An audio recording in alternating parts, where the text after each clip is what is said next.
Hello and welcome to today's discussion between the Minister of Small Business, Mary Young, and Burnaby North MP, Terry Beech.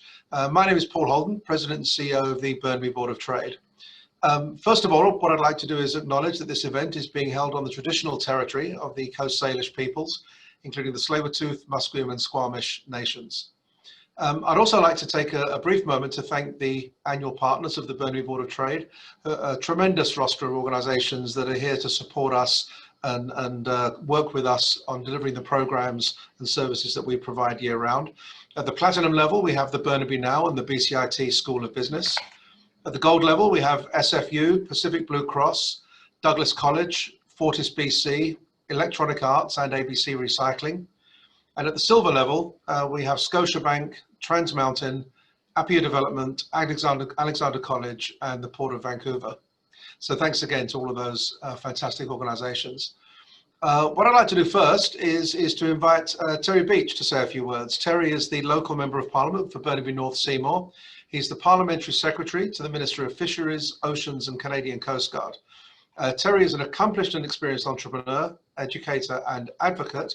And also, I'm pleased to say, a great supporter of us at the Burnaby Board of Trade. When we were able to get together for events, we saw Terry at many of them, and we always appreciated your support in all the work that we do. So at this point, Terry, could I pass over to you to say a few words and welcome Minister Young?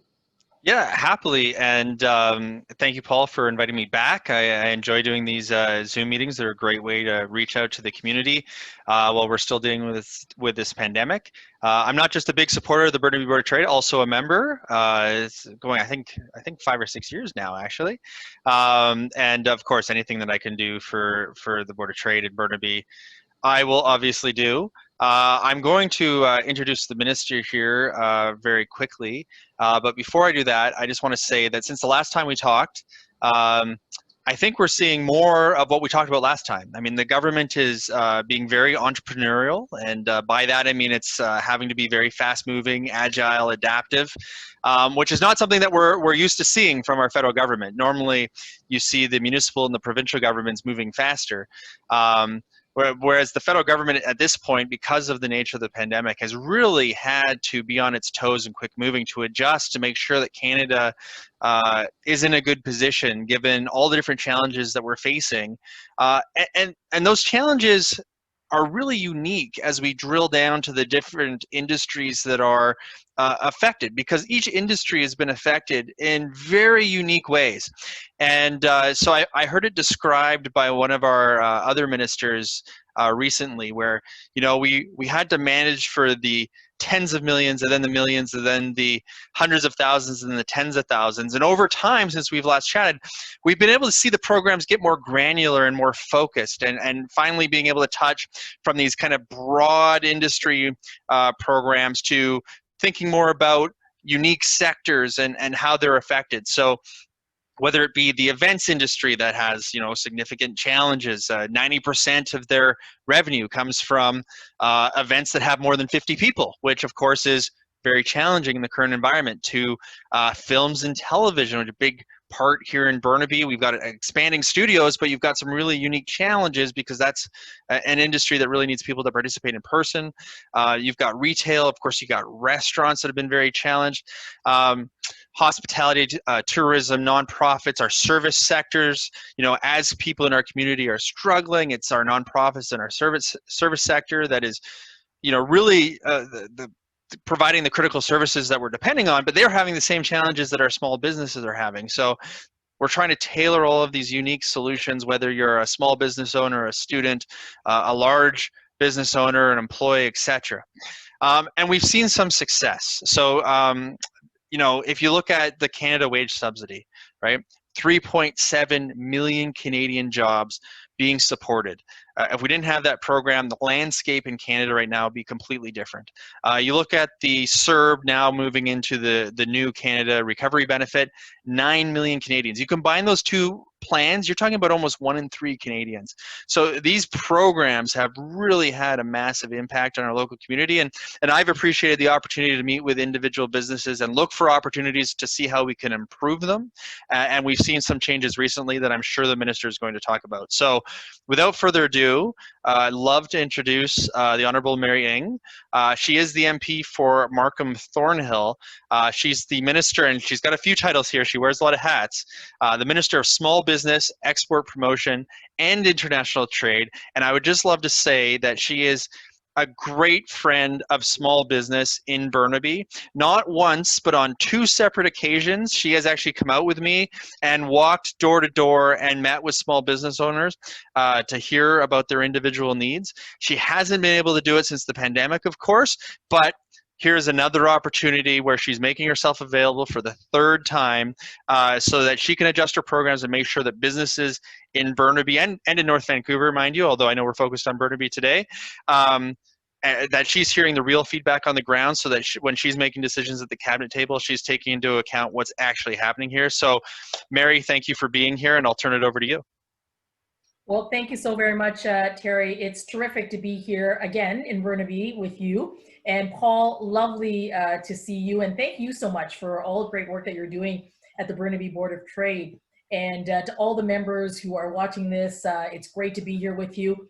And again, thank you for doing what you do, because it is bringing this, it's bringing everyone together in different and new formats in an effort for us to continue the work and the supports that we need to do for businesses, but in ways that are, of course, very different right now because of the pandemic. So bravo to the terrific work that you are doing. And Terry, listen, if I could be on that plane and back into Burnaby, I'd be there in a nanosecond. It was extraordinary. It was wonderful to be with you and to meet so many of your incredible businesses. And you know, just a shout out to Terry here for a second, because I have the privilege of being able to serve in this portfolio, but I can tell you, I could never do what I do without, you know, without Terry, without his incredible work, ear to the ground, working with, you know, with Canadians in his riding in Burnaby, North Seymour, but also ear to the ground with businesses and certainly through the Board of Trade. So thank you. I mean, it is through Terry and you know, listening to the businesses that we actually get the feedback. I get the feedback that I need so that we can take from listening to making some of the adaptations and the modifications and the improvements that I hope really are out there serving businesses. And I can't come to the bar, you know, to the Burnaby Board of Trade without giving a shout out to some of your incredible entrepreneurs, many of whom have been on the front lines fighting against COVID-19. And the voice of business is absolutely incredible. And by the way, we're also counting on you, because we're counting on businesses to do well, continue to be bridged through this period so that we can get to the other side of COVID-19 and get onto economic recovery. But here's a couple of really awesome shout outs that I learned.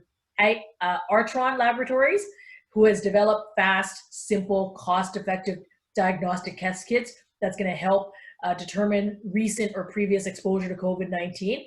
Well, they also track other disease infection, but this is a company that calls Burnaby home. Burnaby is also fortunate to have another incredible company like D-Wave Systems, who have made their LEAP quantum cloud service freely available to those who are working on COVID-19 solutions in literally 35 countries around the world, including North America, like throughout here in North America, in Europe, in the UK, in Japan.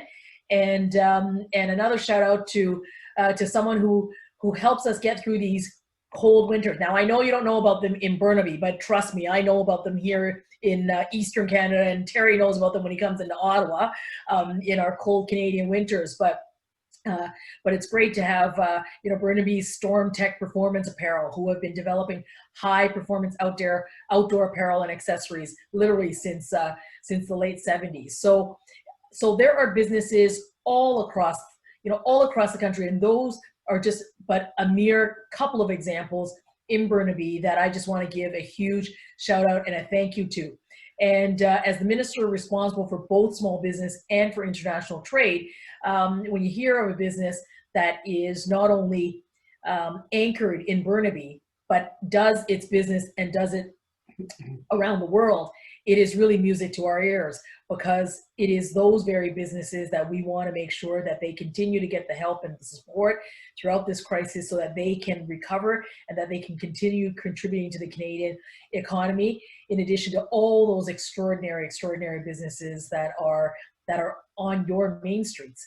So, you know, as the International Trade Minister, I'd be remiss, and certainly here talking at the Board of Trade, to not brag about Canada's access to incredible markets around the world through our free trade agreements. We're the only G7 country with free trade agreements with every other G7 country. Burnaby and BC is on the Pacific coast. We have an incredible agreement through the CPTPP with Asia Pacific countries. And what does this all mean? These access to these markets just simply mean customers for our incredible Canadian businesses to be able to grow into, and businesses that include women-owned businesses, Indigenous-owned businesses, businesses owned by new Canadians, or the young entrepreneur, or the LGBTQ2 entrepreneur. Making sure that we can help our businesses, all businesses, contribute to the Canadian economy is something that we just need to continue to do during this time, and help ensure that the benefits of trade actually will yield benefits to all of our entrepreneurs, and that we truly are inclusive when we grow our companies beyond Canada's borders. And a couple of services that I want to plug, which I know many know about them, but equally many do not, and that is the Canadian Trade Commissioner Service, that has a network in over 160 countries, and they are there to hold the hands of our businesses so that they can help them grow in these international marketplaces, to help them get prepared here before heading out, but also certainly to help them when they're in country looking to grow their businesses and to scale into those new markets. Maybe what I'll do is not spend a lot of time here talking about the range of emergency support services, because I actually think that the more fun part is to do the Q&A and to do the exchange. And through the conversation with you, Paul, Terry and I will take questions, and we can talk about the range of emergency support and the work that we've done to help our entrepreneurs and our businesses throughout this time, and then how they are going to be supported on that road to recovery. So lots to talk about, and I'm excited for us to get going. Thanks a lot, Minister, and thanks for the shout out to some of our local businesses here. I'm sure that when they hear this, they'll be thrilled to have their name shared in this fashion. It's great, as you said. We've got so many great success stories here in Burnaby that we're extremely proud of. Terry, you mentioned earlier, and I'll ask you both about the wage subsidy, which, you know, I remember, Terry, I think in the very, very early days of this, when initially we were looking at a much smaller subsidy, because obviously at that point, who knew how long this was going on for and how severe the impacts would be. And we spoke at the time that we were pleased to see the government reacting quickly, increasing the subsidy, making it available to more businesses. And now we're hearing, and overall, we think it's been a great success. And now we're hearing, obviously, that it's going to be expanded through to June 2021. This year, of course, as we get nearer to the end of the year, the amount of subsidy is likely to diminish for most businesses as we move towards the end of the year. Do you have any sense at the present moment on what people can look for from the subsidy for next year? Yeah, absolutely. I mean, in our throne speech, we made a commitment that we would extend the wage subsidy support until the end of the summer of 2021. And throughout all of this, I mean, whether it is, talking to Terry directly or many of the businesses directly, it was really clear that one very important feature for the businesses and for us as Canadians and the Canadian economy is to be sure that businesses and their employees stay together. So while revenues may be down for a lot of companies, we want to make sure that they keep their people employed. And for those companies that may have laid off people, to bring them back on, even if your revenues are down. So the wage subsidy, for those who don't know, simply means that the federal government will cover a cost, a proportionate cost of your wage costs that you pay, your payroll costs, commensurate with the revenue decline that you are seeing. So in other words, the more revenue decline you see, the greater your subsidy is. The better you continue to do as things are picking up and as you get on that road to recovery, you will get less of that support because you're able to get those revenues back. So we just announced the other day with the Deputy Prime Minister that we will keep at current levels until December, and what that means is that the decreasing amounts that we would have expected going into December, in particular as we're getting into a second wave right now, we're going to keep them at the same level, and then again in January, depending on what the situation looks like, we will make sure that we are adapting and adjusting. But suffice it to say, here's the principle we've worked on, and we have been clear in the throne speech. During COVID-19, we are going to do everything. We're not going to leave anything on the table. We're going to do everything we can to help support our businesses, weather and bridge through this. And the wage subsidy and that important payroll support is absolutely key.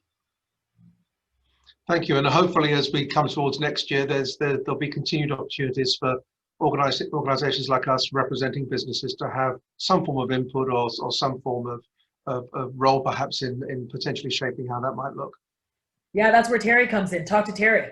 Yeah, I will do. We always do.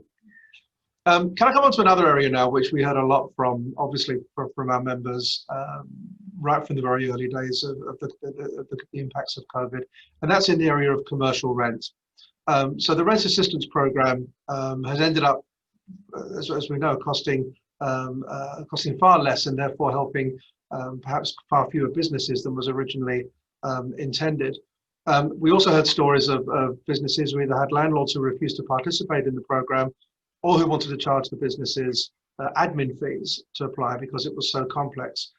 As we move forward, what can you offer in terms of either simpler solutions or ones that remove the landlord from the center of the application? And how will the announcement that was made last week address some of these challenges? Well, thank you for that. The announcement last week absolutely, I think, addresses one of the things that we heard loud and clear from businesses, which is give us the direct support and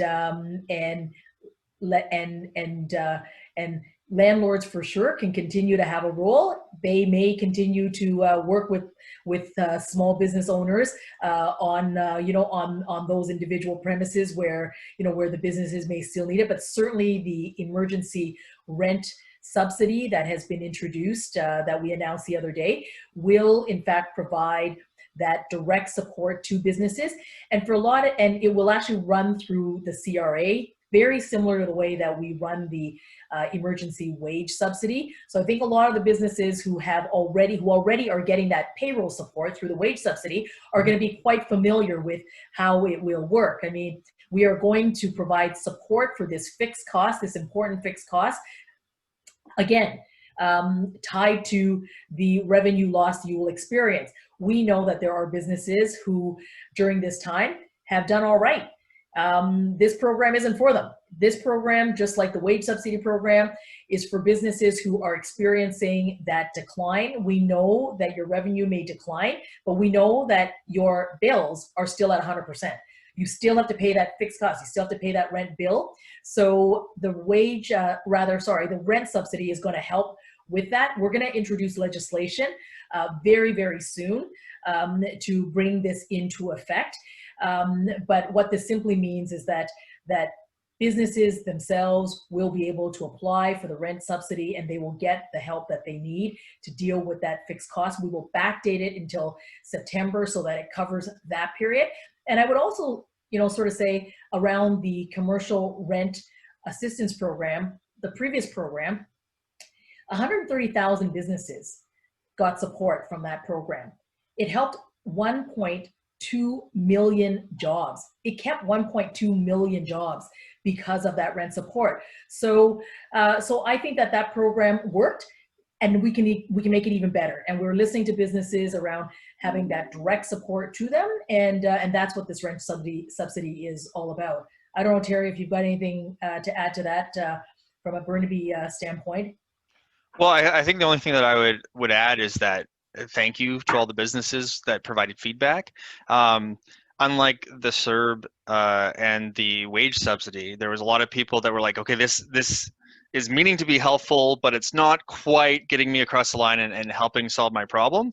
And thanks to the minister for helping adjust the program, because I think the new version of this program is going to be a lot better received. I just remind everybody that's listening to this that one of the complexities of this particular issue is that the landlord-tenant relationship is actually within the provincial jurisdiction. So this is one of those issues where we have to work with the provinces, across the provinces and the territories, to try and fit a system that works for everybody right across the country with their own individual systems. I think that these adjustments are going to help a lot of people, but as the minister said, even though there were some people that thought it was not quite as effective as it might otherwise be, we're still talking about 130,000 businesses. We're still talking about $1.8 billion delivered, supporting 1.2 million jobs. So despite the fact that it could be better, and I think it's going to be better, it was still a crucial program when it rolled out. And I certainly talked to people, small businesses here locally, that were saying that without it, they weren't going to be here today. So it helped fill that gap, and hopefully it can continue serving small businesses in our community going forward. Thank you. Thanks very much, both of you. Gentlemen, coming on something, and you touched on this right at the beginning, Terry. As an organisation, the Burnaby Board of Trade has always been of a yes if mentality rather than a no because mentality. We've always encouraged people to find a way to get to yes. And we've noticed that a hallmark really of the response to COVID from all levels of government, you mentioned how federally things have changed, is that willingness to find that way to yes, and to find a way to get to yes quicker than perhaps ever before. We see this as a very positive thing, and I wondered if you could comment on whether or not you think the experience now that you've been through as a government of responding quickly, making decisions quickly, moving quickly, is this now a hallmark for future policy development, or is it something that's really just been contained out of necessity with COVID? Well, that's a really good question, and I would say that our aspiration is always to make our public institutions work for Canadians and for Canadian businesses. And COVID-19 is absolutely unprecedented. We're in a global pandemic, and what has been so extraordinary during this time is just how proud I am as a Canadian, because Canadians really banded together. We really looked out for each other. We understood that in order to flatten the curve, in order for all of our people to be safe, that everyone needed to be safe and everyone needed to do their part. And that's essentially what Canadians have done. We acted immediately because it was just so unprecedented, and the situation absolutely called for that. And, and if we were put in that position again, would we do it again? Absolutely. Making sure that CERB rolled out immediately so that people could stay at home and not have to worry about how they were going to pay for the roof over their head or pay for the groceries was absolutely essential. Making sure that we could get supports out to businesses and small business loans immediately was essential. Making sure that young people and seniors were looked after. So it certainly demonstrated that ingenuity, that resilience, and that strength of Canadians is absolutely there as we stare down this global pandemic and this disease. And I would say we're not out of that fight yet. Many parts of the country are experiencing surges in numbers, a second wave. We continue to have to be vigilant, listening to our public health officials. And I think that is crucial.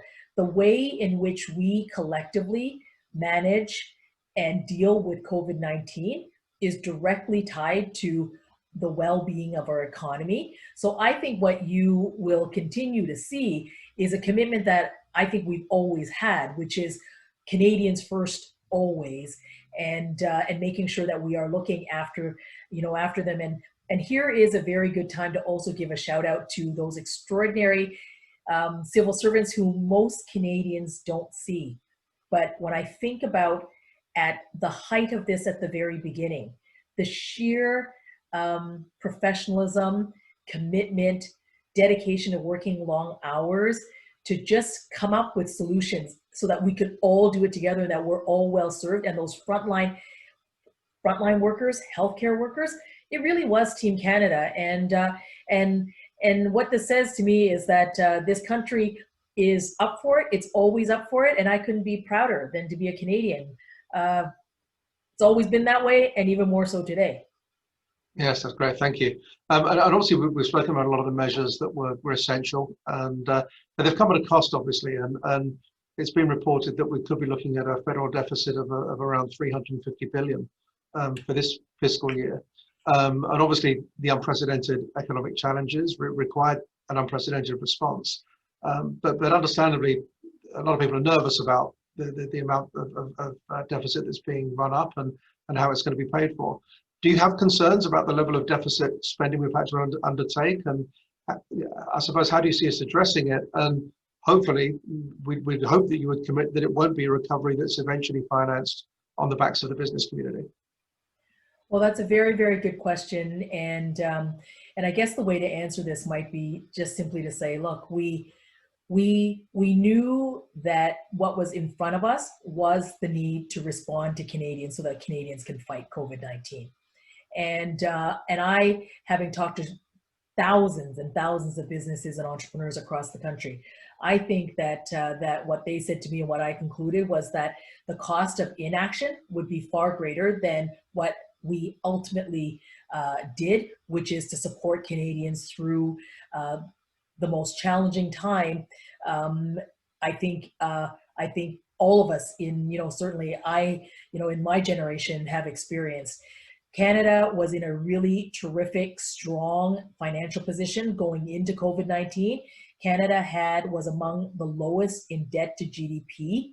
So we were in a good financial position, which meant we were able to, as a country, put forward the single largest economic support package for Canadians in our history.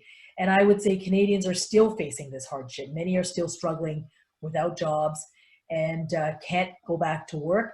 And they're still struggling to look after their families or their loved ones. So there's no question that COVID-19 has had a huge cost to businesses and to people.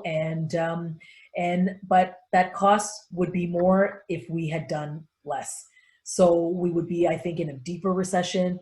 I think we would have a bigger, more long-term deficit and with more Canadians struggling. So I think the best way to keep this economy healthy is to keep Canadians healthy and to keep them supported and to make sure that we get that urgent support out and to focus on economic recovery and to make sure that our businesses continue to have that, to be viable, to be bridged through this period so that we have that fighting chance and that we become competitive on that road to recovery.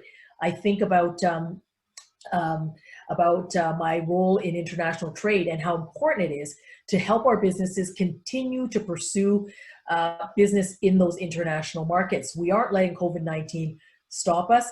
The Asia Pacific Foundation is working with us to launch a virtual trade mission to South Korea. This was a mission that was originally slated for February. We obviously couldn't go in February. Those entrepreneurs, those businesses couldn't, but we are going to take those businesses to pursue that particular market to which we have a free trade agreement. And I think that this work will have to continue. The management of the health of Canadians and that good management is absolutely tied to our economic recovery and how well we will do in this recovery. And that is the work that we're just going to keep doubling down and working on to be sure that Canadians are healthy and that we get on that road to economic recovery. Paul, I'd love to please, sir. Add in here as well if I could. It's always fun for me to put on my old hat as somebody that studied developmental economics, and certainly this question is one that I get a lot, not just from the business community, but also from constituents just generally. I think it's worthwhile to lay out the scope of the problem. We have two competing factors here. One is that we're rolling out multi-billion-dollar programs, ones that we've already talked about in this interview, and those have a significant cost. As the minister said, that's an investment, and it's hard to measure the cost of doing nothing, but we know for a fact that it is significantly more than the cost of these programs. The other side of it, I mean, when you say a projected $350 billion deficit, it's not just spending programs, it's the fact that we have a revenue shortfall. You know, as the economy has retracted, that means that less revenues go into the government coffers. So we're getting hit on both sides.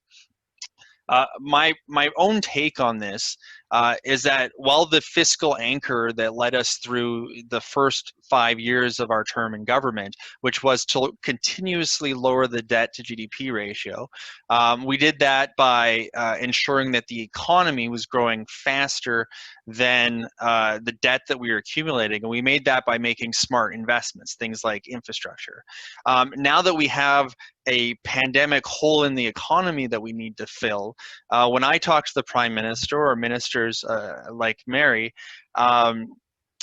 I think that we can utilize a similar approach, but somewhat different, as we try to plug this hole in the economy. So I think you're going to see us investing in things that create jobs, but also provide increased productivity and greater wealth, and sets Canada up for success going forward. So things like infrastructure, transportation, housing, things that are going to appreciate in value as we go forward. And I also think you're going to see us continue to invest in programs that have long-term return potential. So that's keeping our businesses alive with things like the wage subsidy, but it's also programs like pharmacare, a program that we know for every dollar that we're going to put in, we're actually going to see a return come out in terms of cost savings to the health system and increased productivity of Canadians. That might take 5, 10, 15, 20 years to figure itself out, but programs like that are going to make investments now pay off in the long term. I also think you could say the same thing and make the same argument about childcare. So we know that there's a significant challenge with parents. I mean, I have a soon-to-be 2-year-old and another on the way. So I know the challenge that it is having 2 people trying to work, but an interesting childcare situation given the complexities of the pandemic. So by investing in programs like childcare, we're going to be allowing both parents to be able to have the opportunity at least to go back to work. Again, these are programs that are going to grow the economy. So we need to make sure that we're not spending frivolously. We need to make sure that we're investing in things that are going to have a return. But certainly it is our government's good fiscal management and focusing on that debt to GDP ratio and reducing it that allows us to do this in the short term. And hopefully we will get, we will turn the corner on this pandemic and we will return to that fiscal anchor of continuing to reduce the debt to GDP ratio. But Canada is in a significantly advantaged position compared to our global neighbors because of the way that we've been managing this fiscally. We need to continue to do it with a good, with a lens to growing the economy and creating those jobs while being fiscally prudent and investing in the right things. Thanks, Terry. Thanks for sharing that. I've got one more area I'd like to touch on, if I may, and that's an area that, Terry, you and I have spoken about before. I know it's one which is very near and dear to the hearts of your government, and that's some of the work that we've been doing in the area of women in business and women-owned business, and the work that we've been doing to support in that area. We established, Minister Ung, about 5 years ago now, a women's business success network, which has endorsed and advanced policies calling for gender diversity on corporate boards and reforms to parental leave to encourage both parents to take leave and women to remain connected to the workforce, which I know you addressed to some degree both of those items in your first mandate. Could you perhaps say a few words about what your government has been doing to help women and women-owned businesses specifically during COVID-19, and what might be on the radar excuse me, going forward in terms of helping to increase the participation of women in the economy, both as members of the workforce and as entrepreneurs? Yeah, absolutely. I mean, that is a terrific question, and of course a subject area very, very dear to me and to Terry and indeed the government. You've already sort of talked about what we've done in terms of not just directly investing in women-owned businesses and entrepreneurs, but the social policies that we've actually also needed to make sure that women indeed are supported and will be successful in the economy, and that is around, whether it's affordable childcare and housing, or making changes to parental leave that actually allow a woman to be able to make the choice for her to grow her company and to be, to take the helms of leadership in her company. And during COVID-19, what we saw was these incredible women-led businesses and these women who were the leaders in these organizations, just wearing a multitude of hats. Not only are they looking after their family and their young children in many cases, but many also had caregiving responsibilities, and yet they were also leaders running their own business, small or large, and it really was a challenge. Now, our government we created the first ever women's entrepreneurship strategy. It's a $5 billion investment to grow and support women entrepreneurs and women-owned businesses in our economy. So it's the right thing to do, of course, but here is the business case. We can add $150 billion to the Canadian economy simply by adding women into the economy. So there is a smart business case, and we made the right investment to be able to get the gains that we need to get. So during COVID-19, what we did was we added some funding to our women's ecosystems that operate around the country. And these ecosystems really are networks. They're networks that provide mentorship, support, business training, and just a range of wraparound type supports for our female entrepreneurs. During COVID-19, as I said earlier, you saw the support that women needed. You see in the employment numbers that the unemployment numbers are disproportionately affecting women in the workplace. So during COVID-19, we don't want to see the loss. We don't want to lose the gains that we have made to make sure that our women-owned businesses and our entrepreneurs continue to chart their incredible business journey here in domestically, but also internationally. So we added some additional supports to be sure that our ecosystems are there to provide that additional support. And in the throne speech tabled just very recently, we made an absolute commitment to increase the support for women and for women in the workplace, but also women entrepreneurs. So we're looking forward to talk more about that in down the road. But that commitment to the success of female entrepreneurs and women in business and women leaders and women in the workplace is absolutely something we are going to. You can see us continue to work on, and to work on with absolute energy. I don't know, Terry, if you want to add to that. If Paul, if you can let me get nerdy for just a little bit here. I'm aware, Terry. So I know the minister's team is suggesting that we need to wrap up fairly quickly, but please do. Oh, I'm sorry, I didn't realize. Go ahead. Do you have a minute, Mary? I think so. I don't know. All right, I'll be real quick, and then I'll be over. So real passionate about this subject generally. The business case that Minister Ng laid out about adding $150 billion to the economy when you add women, absolutely correct. When I say I want to get a little bit nerdy, is just to kind of reveal some of the policy stuff that has happened behind the scenes. Yeah. One of the big things that has happened that the average Canadian has no idea about was that there's these things called memorandums to cabinet. And basically, for any decision that's being made at the cabinet level across every ministry, it goes through this format. And one of the things that was added to the format under this government was ensuring that there was a gender lens applied to every decision that was being made. So for little things, when I was Parliamentary Secretary of Science, well, it turns out that a lot of these big grants, when we were funding new science programs, were going primarily to men. There's a lot of reasons why that happens. There's a lot of systemic reasons why that happens. I mean, there's, people get into their peak research times at the same time that most families are having kids, and it's hard to be a researcher and to have kids at the same time. And if you're a university, it might not be something in the past that you would have adjusted for or adapted around. But then we made changes to the policy to make sure that there were systems put in place so that more women can be involved. Those same things are happening around boardroom tables. Those things, same things are happening around every program that we're launching to make sure that every Canadian, man or woman in Canada has the exact same advantages and the same opportunities for success. And that's a fundamental change over how we've operated as a country for the last 150 years. And it's going to mean benefits for everybody, whether you're male or female. Yeah.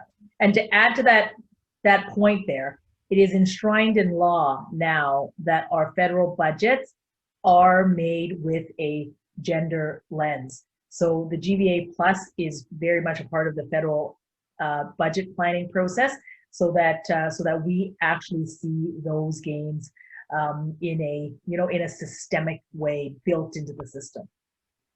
Very admirable for this stuff, It's great to hear all this, and you're talking about, Terry, that you have a soon-to-be 2-year-old and one on the way.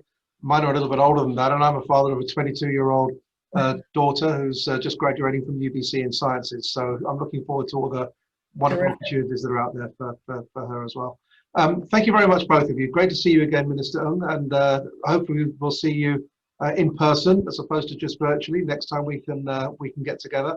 And Terry, thanks very much as always for working with us on the event today and on everything you do to support us and the business community here in Burnaby. It's very much appreciated. Just to wrap up for 2 seconds, thank you both very, very much. Next week, as you know, Minister Ung, is Small Business Week. So we have a week of free programming for our members. So I encourage all of the members watching this to visit our website at bbot.ca to get the full program of events. Again, Minister Ung, Terry, thank you very much. Enjoy the rest of the day, and thanks for all you're doing to support business. Indeed. Bye-bye. Thank you.